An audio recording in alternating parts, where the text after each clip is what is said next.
Welcome to the Movers and Shakers podcast, where real students are doing real deals in the world of multifamily real estate. I'm Vince Gethings, the owner of the Wheelwell Profits Academy. Listen in as we dive into the journeys of driven individuals who are turning their dreams into reality. These people are just like you, taking action and making things happen. If you enjoy the show, please like, subscribe, and if you're ready to take action, check us out at wheelwellprofits.com to learn more about our incredible community. Let's get started. This is Movers and Shakers, where we interview the upcoming generation of Make It Happen multifamily investors to share their story. Welcome to the Movers and Shakers podcast. My name is Gino Barbaro, co-founder of Jake and Gino, multifamily investor, educator, father, mentor, and I am joined by my co-host, my brosif, Joshua Ryan Rusin, community director here at Jake and Gino. Josh, how are you doing today? Gino, doing well. I was doing a little bit of reflecting. This is the 1-year anniversary of the Movers and Shakers show, and actually the 1-year anniversary of the guests we have coaching with us as well. And 2 years I've been with the company and just reflecting on, our time here, the impact we've been able to have on others, and really the fact that we're not Coca-Cola, right? We don't sell sugar water. In fact, we offer financial education. And I truly believe in my heart, there's a lack of financial education in our society, and the impact that we're able to have on others, empowering them through this to achieve their goals in life. And not only them, but their friends, their family, their kids, and hopefully their kids' kids. Gino, what's on your mind today? Well, you basically said it all there, Josh, huh?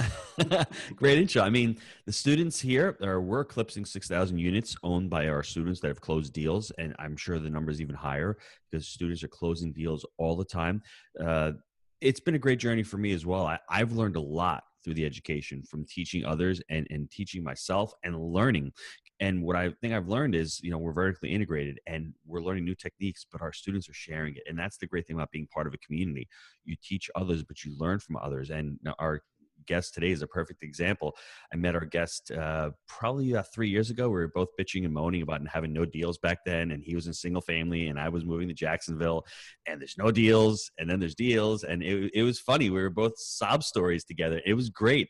And I immediately liked him. I'm like, this guy is just my kind of guy, right? And we got to grow to know each other.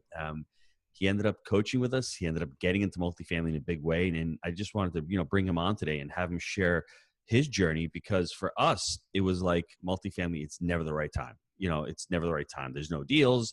Now we have deals. Now there's no funding. Ultimately, it's the right time when you decide it's the right time. And that's why we do Movers and Shakers, because we want to highlight all of our students closing deals, because there are people out there. There's great things that are happening out in the multifamily space. So that's why we continue to do these shows. I love doing them, and I love the education space. Yeah, Gino, and I actually want to introduce today's guest, but before we do that, I want to piggyback on something you said there. What I truly believe is, for the wrong person, it'll never be the right time, right? There's always an excuse if you look for one. And really the best time to get started is always now. And that's what I truly believe in my heart. But as for today's guest, this is really powerful. So let's dive into this. So we have Chris Jackson. Chris is the principal and managing partner of Sharpline Equity. He specializes in finding underperforming multifamily assets with high upside opportunities. Sharpline Equity currently has 300 units under ownership in their portfolio and has done over 500 units and completed 6 full cycle multifamily projects. A little bit more about Chris. So he has over 10 years experience in all aspects of real estate investing, from flipping, wholesaling, lending money in small multifamily, all the way up to large multifamily deals. He began his career as a computer programmer and has 15 years experience in the tech industry. He has been a partner at a Long Island tech firm for the last 7 years, which I know he just recently sold that. And he resides on the North Fork of Long Island with his wife and 2 kids. He is an avid bird watcher and snowboarder. Welcome to the show, Chris. Thank you, guys. Happy to be here. Yeah. So Chris, let's kind of dive into your journey there, right? There's a lot in there, from computers to real estate. Give us a little bit of the background. I got into real estate in 2009. I started my journey in 2008, and it took me a year to get my first deal. And I was about 33, 34 then, and I had been thinking about getting into real estate for 10 years before that and just never did anything. I know a lot of people can connect with, it was analysis paralysis for 10 years. I was a real estate investor in my mind for 10 years and didn't do anything. So what held you back? I mean, 10 years without taking action. And then what was the kicker that made you take the leap and start taking action? So I did take little pieces of action, but I didn't really take massive action. I had sent mailers out here and there, and it was mainly fear and over-analysis and allowing like perfection to dictate how like that everything had to be perfect before I took massive action. And finally, after 10 years of just doing little micro actions that didn't produce results, I just said to myself, I can't go to my wife anymore and talk about real estate without doing it. And I said, I'm getting a deal. And I got a 5-unit. I did a 5-unit, my first deal. So I'm sure there are a lot of listeners in a similar situation. I want to do real estate. I am a real estate investor, but they're falling short when it comes down to taking action. What advice would you have to those listeners? I think that you need to get educated. I mean, I know everybody says that, but you do need to get educated so you get a level of confidence. And then you need to just take actions and commit to your goal. And you allow confidence to build with each action. You have to allow yourself to develop confidence and move through it to get to your goal. I think a lot of people overanalyze all the steps to be perfect first, and then you don't go anywhere. And it actually creates more fear, more anxiety, and more paralysis. So Josh, two of my sayings that I love to say all the time is the first one is education times action equals results. I took massive action in the beginning when I first started my journey. Wasn't educated, didn't get the results I wanted. When I coupled the massive education with the massive action, you will get results, and it'll take you longer. That's why I don't think you're going to get into it and get educated in 6 months and do a deal and do another deal. You may be lucky, but that's not the case. It took us over 18 months, Jake and myself, to do our first deal. And I think the next one is fall in love with your actions, not your results. Like Chris said, they're all little, and I'm going to ask him what this is, what a micro action is, because I'd never heard of that before. It sounds so cool. I got to dive into that. But I guess those little micro actions, those little micro things you do daily will lead up to weekly. And then all of a sudden your weekly will lead up to monthly. Then will lead up to quarterly. And then all of a sudden you've underwritten 15 deals in a quarter and you've done something. And then you translate that over into 60 deals in a year. And then all of a sudden at the end of the year, you've got a deal and it fell in your lap. But all those quote unquote little actions lead you to the big goal. What is a micro action, Chris? When I think of micro action, I just look back at my journey of what made the difference. And I think about one action as an introvert, and nobody believes me that I'm an introvert now, but as an introvert, networking is extremely important in your relationship building aspect of your business. And one micro action I took was I'm going to a real estate investment association and I'm going to talk to one person, and that's it.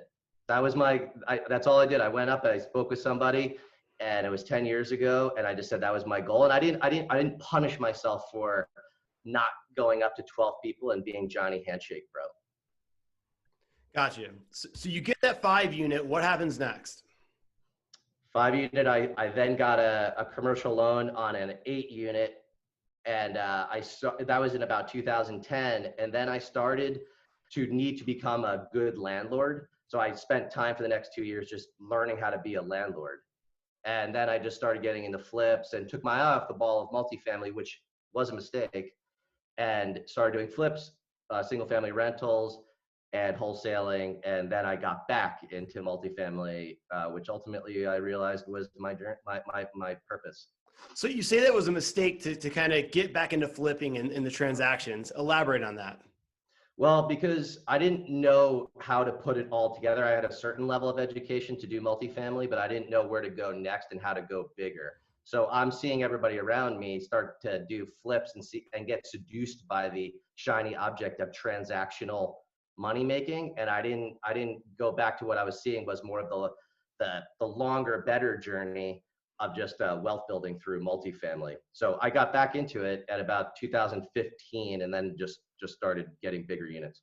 So when you did that, you're getting into that space right there. What actually got you back into it? I mean, how did you start learning about it? Because it's a completely different mindset. I mean, you're talking about doing a deal, waiting 18 months to get paid, as opposed to flipping a house for 3 months, correct? Totally. I just started to see that it was I wasn't creating. I was creating a new job for myself. I had to hunt for the next kill all the time, and so what happened was I hired a mentor. I had a mentor for I got a local mentor for my first deal. And then I hired another mentor, and I worked with him for a year to learn how to syndicate at what I believe the highest level. So Josh, this is your quote: pay to play or seek to serve. It seems like most of us who want to be successful, we go out there and we see people who have done it and we want to replicate their success.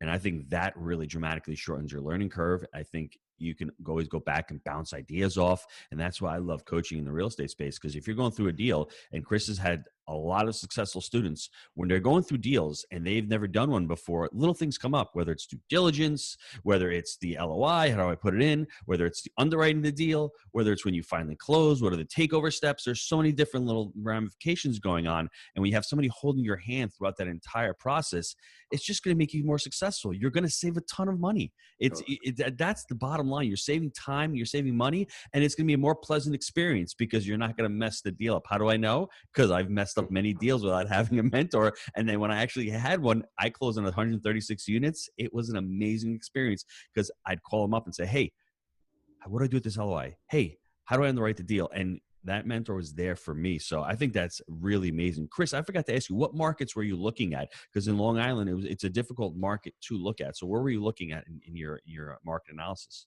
Well, I started out in upstate New York because it was I wanted a cash flowing market and I had a certain amount of capital. So I needed the most stable market that I could get into with my cash. As I grew through my journey, I began to look at more emerging growth markets like Atlanta, Southeast, and places like that, where a bulk of our portfolio now is. So if you have, potential students listening to this, what would you say to them as far as next steps to get into multifamily, other than the limiting beliefs? Because it really are a lot of limiting beliefs in here, not enough capital, not enough time, not enough experience. Give me a couple of steps you would say to them, hey, this is what you need to do to get into this space right now. You gotta put yourself on a schedule to educate yourself through education and training yourself and committing to learning. And then you have to step out of your comfort zone and learn how to network and build your confidence, and so that you can start building the relationships around you, because this is a team sport. I mean, I feel like business building is always a team sport. So you have to get yourself into a place where you're developing relationships constantly, so that helps aid you in raising capital, finding deals, and working with vendors. Like, the better you are at relationships, the better you are as just a business owner. So I want Chris to give a shout out to his partner, because he's got an amazing partner.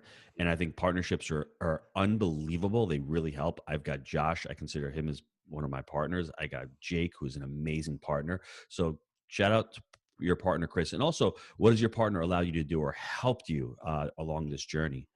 So big shout out to Krista Testani of Sharpline Equity. She's an amazing person, an amazing business partner. We've been business partners for 5 years now.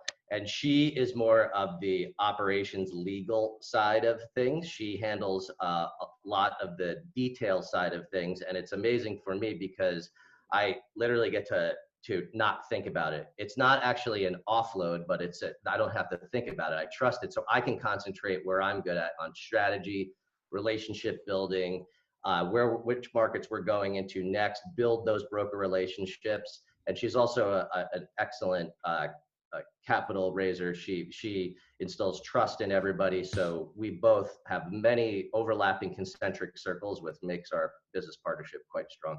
That's awesome. I want to hammer on two things there. So when we started out the podcast, you said you considered yourself an introvert. To now, You just said I'm an expert in relationship building. Those are two conflicting statements. How did you transform from an introvert to an expert at relationship building? There was a belief in myself that I knew I had extroversion in me that I had hid and suppressed for a long time by being a computer programmer.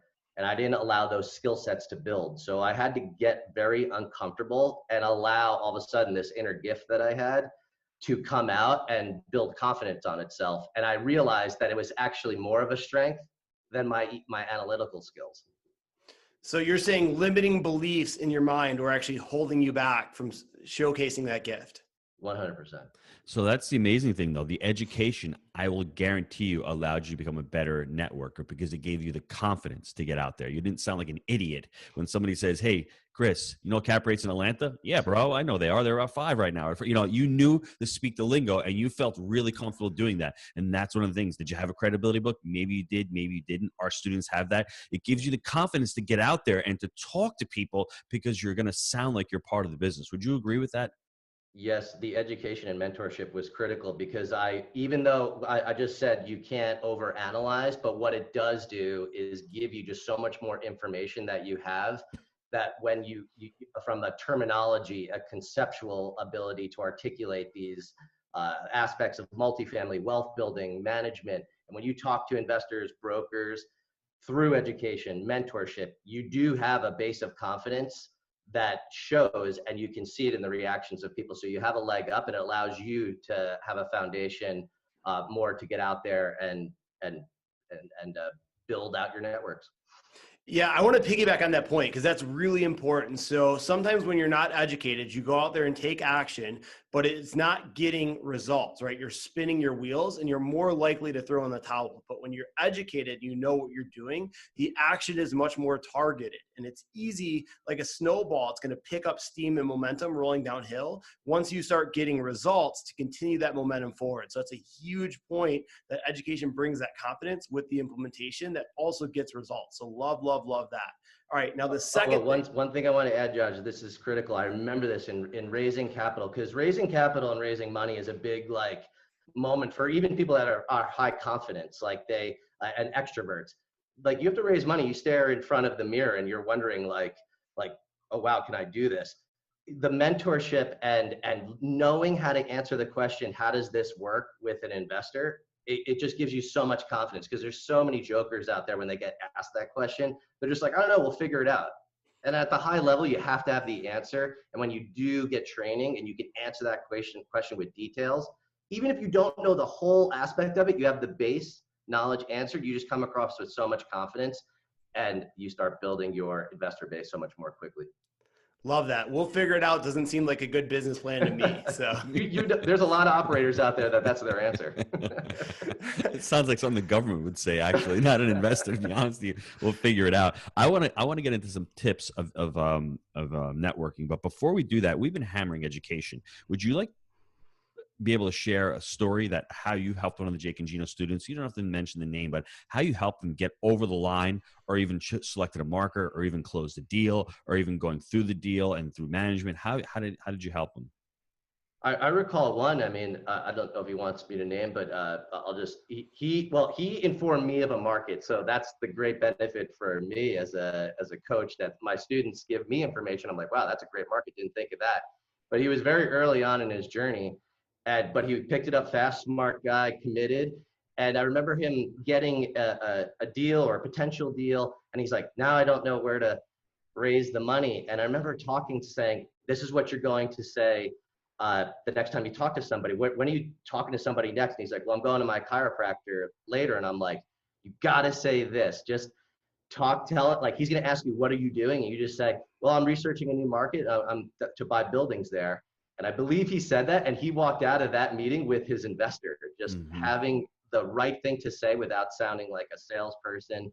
And I believe that investor is still with him, and they're doing more deals. I couldn't be more prouder of him. I mean, I'm inspired by my students. I'm inspired by him. So that was turning right, because you don't know who you're going to talk to, and he never would have found that investor. So that's an amazing story. What tips do you have for people who are uncomfortable in the networking space? And when you start networking with somebody, we say it's the introvert, and somebody mentioned the ambivert, and somebody says the extrovert. I think you're more of an ambivert, where you can go, it's in between. You can be an extrovert when you have to be. That's not where you get, Jake likes to use this word, your blaze energy. That's like your on energy. That's not where you live. You probably get burned out, but you can, turn it on when you have to. Some tips on how to do that, how to become an ambivert when you need to. Well, if you are an introvert and you feel like you're an ambivert or an extrovert, the tip that I would give is you have to be gentle on yourself. Don't expect the result to be that you're Johnny Networker overnight. It's going to take time, and you have to get used to how it feels. So you have to fall in love with your actions, as you mentioned. You can't fall in love with the result that could be a year from now. It has to be the micro actions that you fall in love with, and you walk out of there and say, that was good enough. I'm stoked. And then you go do it again. And I would like to add one thing that a lot of our students have told me. When you go to a networking event, go by yourself. Like, if Chris and Gino are friends and Chris is like, Gino, let's go to this event together. Don't do that. go by yourself because you don't want to hang out with Gino and Chris. Chris needs to go hang out with other people. So I think that's really important. And I think the other thing, Chris, also is have a plan. Set some expectations when you go there.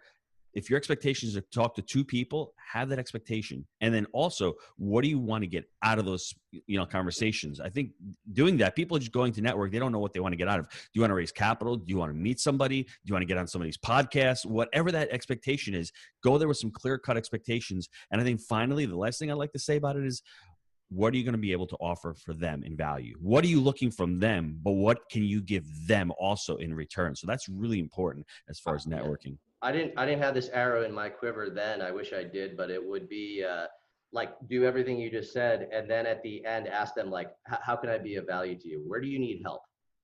And then that elicits a great response, and you know where to focus your energy and your follow up. Mm-hmm. That's awesome. Chris, where do you see the market going in the next couple of years? I know that's a hard question to answer, but do you see there's opportunity? I mean, the sky seems like it's falling right now. There's a lot of uncertainty. What do you think is going to happen the next couple of years, and what are you planning on doing? So people always need a place to live. And I think that if there was ever a going back to the buyer ownership mentality, this just totally made Renter Nation across every demographic again, that just got hit in the face with a cricket bat. So there's going to be high demand for renters. There is also going to be a fair amount of opportunities for owners to go in and help other owners out that are going to get into some sticky situations in the next few months. Mm-hmm. And I am putting myself out there as I don't really love the hunter-killer attitude that I'm seeing out there. That's yeah, I'm going to find when there's blood in the streets. I think you have to go out there as an owner that says, I'm looking to solve problems for owners. And then you'll be able to get owner financing deals. There's going to be many owners that maybe have a project that isn't going great, so you can buy a performing asset that frees up capital. Mm-hmm. I think you have to go in with the attitude of problem solver and not looking to eviscerate a seller, and you will win because you can solve complicated situations. And I think there's going to be a re-suburbanization because high density cities are probably going to start having people get sick of the high density. You're not going to have cities get decimated, but you're going to see people re-suburbanize even secondary cities because you're going to have the flee from high density, the work from home aspect that now is proven.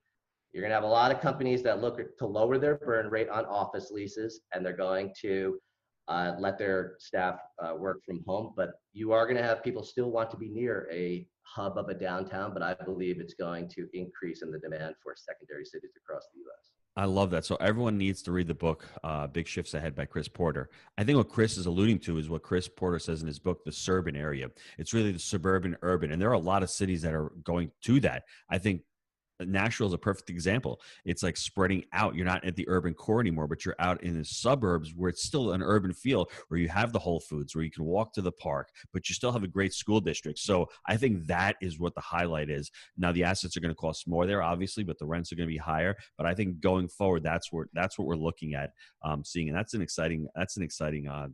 And for a time, I mean, nobody can predict how long it will last, but there will be a period of time that those more expensive assets that are of newer vintage, higher quality from a building age perspective will be able to be grabbed for a discount if you've taken your education, you sound confident, you know what you're doing, and you can raise capital and pull it all together.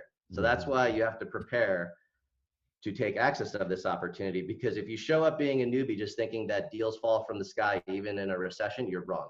Mm-hmm. Chris, what markets are you looking at to take advantage of in the coming future?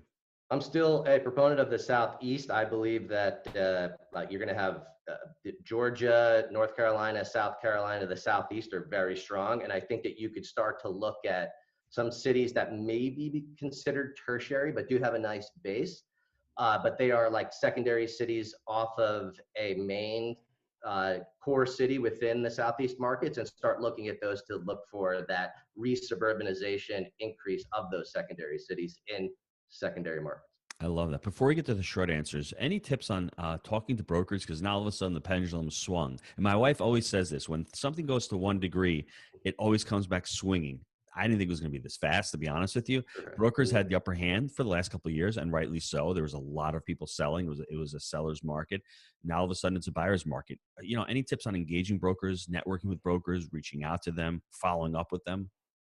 The same principles still apply with developing the relationships with the broker, but the thing that I have seen different is I feel like you had to be a little more respectful 5 months ago of not wasting brokers' time. If you were 20% away on your pricing, sure, you can put your offer in still, but it was a little bit of time waste. You had to walk that delicate balance. In the last 3 weeks, I'm putting offers in on everything. Don't care. I'm putting in my offer. This is what it is. If you show it to the seller or not, this is my price.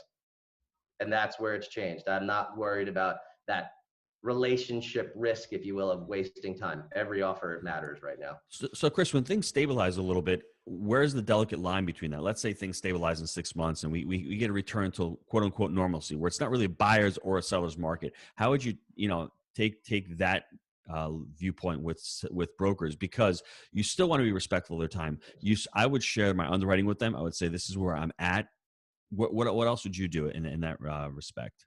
Well, I just think you offer up various solutions. Like, I think that what's going to happen is you're going to have a lot of syndications that are dealing with more of workouts with ego. Like, hey, if you don't want this to go to market, I can solve the problem and nobody will ever know about it. You have to be like a little more discreet. You can offer up various solutions. Are there solutions for this purchase that we're not thinking of that we can get creative with and handle it with grace and discretion?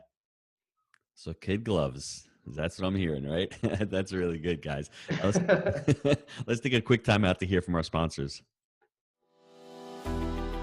At Rand Capital, we're focused on providing the best financing option for each deal and every client.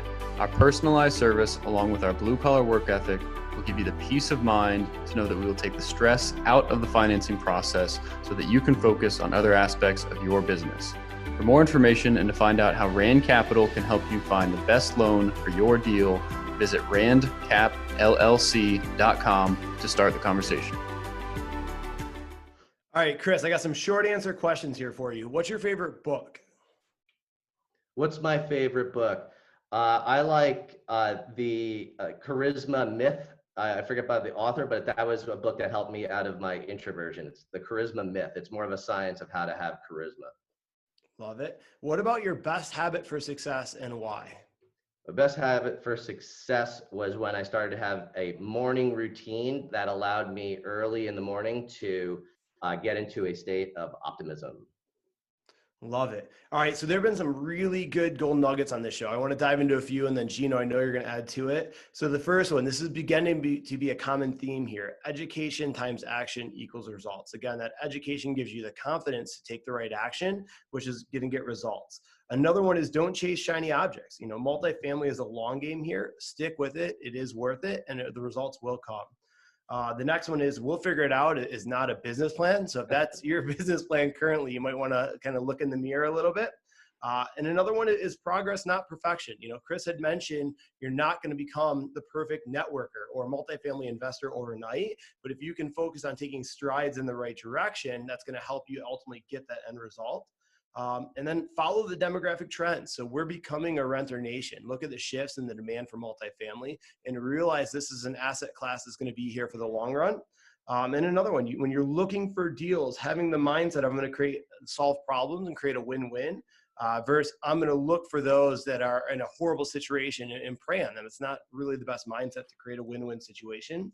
And lastly, success happens when preparation meets opportunity. So if you're serious about getting in this, start getting prepared, start getting educated. And then when the opportunity strikes, you're there to take advantage of it. Gino, what do you have to add to those? Well, Josh, isn't it proper preparation prevents piss poor performance? That's basically what it comes down to. So just piggybacking off of what you said, a couple other things. Really important what Chris Jackson said about being a team sport. That's what multifamily is all about. I mean, even single family, if you really chunk it down and you start getting a single family portfolio, you start doing fixes and flips, you need team players. It's a team sport. I think something that came through on the podcast, but Chris really didn't mention it, was the seek to serve mentality. I mean, he's seeking to serve. He's serving others. He's serving his investors. He's serving his partner. He's serving the Jake and Gino student community. And when you seek to serve and you don't really expect anything in return, it always comes back tenfold to you. So go out there and seek to serve others. And I just like to say, commit and then figure it out. We all are really winging it out there, right? You commit to your education, commit to the multifamily, and then you will figure it out and you'll be able to create that business model for yourself. Any final words, Chris? Yeah, I mean, we didn't touch upon it, but this is my year anniversary of coaching with the Jake and Gino community. I'm really blessed to have said yes to this opportunity, and it has really been a growth opportunity for me. I stepped out of my comfort zone, and I've learned so much from my students because it exposes me to probably 10 times the level of deal scenarios that I have to think through. So not only do my students gain from my experience, but I gain from them just in knowing them and becoming friends with them, and also being exposed to scenarios at a rate that I never would be able to on my own. So the way Chris Jackson and Gino Barbaro met, we were both, like I said, bitching and moaning in 2017 about not getting into deals. And we had stayed in touch. I'm not a big Facebook person, but we stayed in touch with Facebook.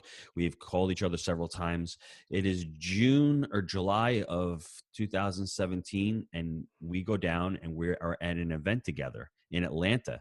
And there is a VIP dinner afterwards. And this is where networking and relationships just come into play. We're sitting at the bar and I'm like, there's the Long Island boy. I got to go up and say hello to him and talk to him. And I instantly liked him. We right away kicked it off, started talking about the deal, started talking about real estate, and we just kept the relationship going. And then Chris ends up going, I think, to Multifamily Mastery 2, and that's where the relationship started. So you never know where you're going to meet your next opportunity or the next person. Just go out there and have fun. It was a great dinner too that night. We had a lot of fun. Nice Mexican restaurant, a couple margaritas, and that's what it's all about. That's what real estate's all about. At least enjoy it. At least enjoy the opportunity to go out there and meet interesting people. And I remember that was a really great night. I had a lot of fun that night, and I'm just glad that I was there to meet you. Me too. As you said, you just don't know where the chain of events are going to lead. So be open-minded, reduce your limiting beliefs, and you just don't know where it's going to take you. Mm-hmm. Chris, how can the listeners get a hold of you? You can go to my website, sharplineequity.com. You can fill out the contact form. I'm on Facebook. Also have a private Facebook group called Multifamily Unveiled. I'm on LinkedIn. I'm pretty accessible. All right. Well, Chris, listen, I want to thank you for being an amazing guest on the show and sharing your movers and shakers story. Guys, if you want to be the next movers and shakers guest, email me, josh@jakeandgino.com. And until next week, let's make it a movers and shakers week. See you, everybody. Thanks, Chris. Thank you. Hey, Gino, the two most common questions I've been asked are, how do I get into real estate and do my first deal? The other question, how do I scale my real estate portfolio? Well, gang, we have great news for you. Gino, tell them about it. We can help you answer both of those questions. At jakeandgino.com, we offer a variety of micro courses to help you along your real estate journey. Our proprietary 3-step framework has helped hundreds of real estate entrepreneurs successfully get started in real estate with no experience, and it has also helped experienced real estate entrepreneurs take it to the next level. If you want more information, visit www.jakeandgino.com/courses. That's JAKEANDGINO.com/courses, and use coupon code PODCAST for 20% off your purchase on taking the next step in your multifamily journey.